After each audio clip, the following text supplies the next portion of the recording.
No, my grandfather had a butcher's shop in Russia. Right. I mean, I grew up in a house where you know, my father had a good record collection, the big Turkish bars. Yeah. Oh, Hathersage Next door, yeah, that's it. Yeah, Hathersage Road. That's where I live. People like the Mills Brothers, Spirits of Rhythm, people like that were the first things I remember hearing, getting attached to.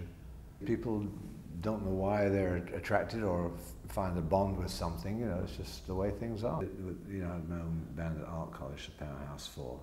I don't remember it, but the Oxford Road thing was just a mile of clubs and bars, wasn't it? I think cinemas more than clubs and bars, as far as I can recall. Really? There was a couple of West Indian clubs there that I used to play at, you know, for £1 a night, playing piano. Do you remember what they were called? No, I don't remember. There was Yes, the Sunset Club was one was called. There was the Thatched House, the Clarendon, and I don't know what the name of that pub was, but it was down at the bottom of Deansgate. That was the Saints Jazz Band. That was, you know, John Fish, the pianist, was my favourite guy. You know, I mean, any time they had the folk blues festivals that Lippman and Rao put on in the early '60s, you know, they used to play a free trade hall, and I used to, you know, worm my way in there with my camera, and they kind of knew me enough to let me backstage and meet all those guys. And, you know, I met all the people who came through on that one. So moving to London was a major step for you. It's a break. Yeah, absolutely. Yeah, the band didn't want to go. It was the Powerhouse. It was the Blues Syndicate in Manchester. But Hughie Flint was the drummer, and he later came down to London, and you know, he joined. Of course, it was on the historic Bluesbreakers album with Clapton. Wow.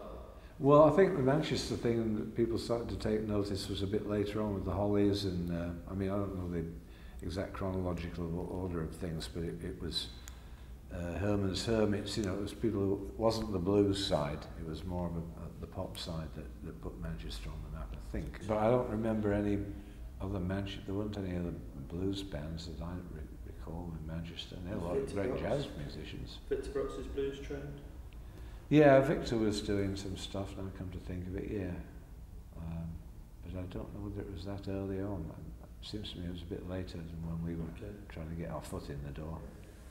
Well, every time there's a European tour, and particularly an English tour, obviously Manchester's one of the places that's always there, you know, so, you know, enjoy coming back here and meeting people, friends and everybody, so it was one of the busiest ones for me because of the social side of things, you know.